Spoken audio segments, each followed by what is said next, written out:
Next up is the Intercontinental Title match. It sees Brutus the Barber Beefcake against the Honky Tonk Man. The Honky Tonk Man is accompanied by Jimmy Hart and Peggy Sue, played by Sherry Martel. The match ends after 6.5 minutes. So Beefcake applies a sleeper hold. Jimmy Hart gets on the apron and nails the referee with a megaphone. Beefcake thinks he's won until he sees the ref down. Beefcake then goes to get the shears to cut Honky's hair, but Jimmy Hart gets them first and tries to escape with them, but gets caught. Beefcake then cuts Jimmy Hart's hair. In the ring, Peggy Sue tries to wake up Honky, and 2 other refs try to revive the original ref, and ultimately the result of all this is a DQ win for Beefcake, which means he doesn't win the Intercontinental title. A really rather silly ending to a not particularly impressive match. My only thought on it is someone in the crowd had a sign that said "Coward of the County" written in tiny felt tip pen. Now, if you're going to bring a sign to a wrestling show, first of all, don't do it. Just don't do it. Leave it at home. But if you are going to, but don't use a thin felt tip pen. But the key message is don't bring a sign to a wrestling show. The note I've got about her was her expression. She was just the same expression, like a psycho.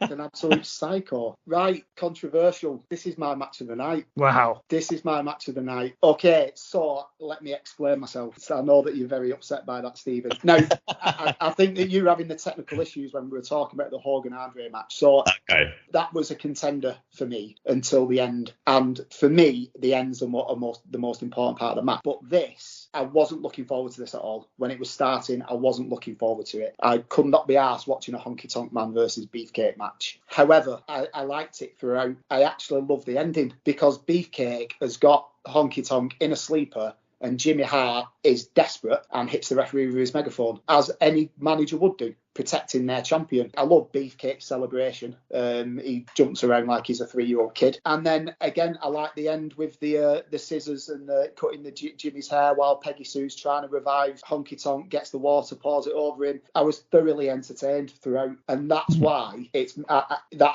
I have to give it my match of the night. I thought it was one of the worst things on the show. I genuinely did. I was going to call out like 2 or 3 matches, one of them being the one-man gang Savage match, which we're still to get to. Another one being the one-man gang Bam Bam Bigelow match, which we've already had. And these are the worst 3 matches on the show as far as I'm concerned. Beefcake is just a waster. I don't really need to see him in a match ever, to be honest. Honky's fun. Honky's quite fun. I quite like. Well, I was especially enjoying the bit before the match where he's dancing with Peggy Sue. It's amazing how shit he is at dancing, given what his gimmick is. But I think that just adds to it. I just think it makes it much even better than it already was. But yeah, for me, this is just a waste of time. Don't need to see it ever. Wow. Well, I'm sticking by it. I was entertained from start to finish. I like the end. I like the stuff after it. So yeah, it entertained me and I enjoyed it a hell of a lot more than I thought it was going to. So I'm sticking by it. It's my match of the night.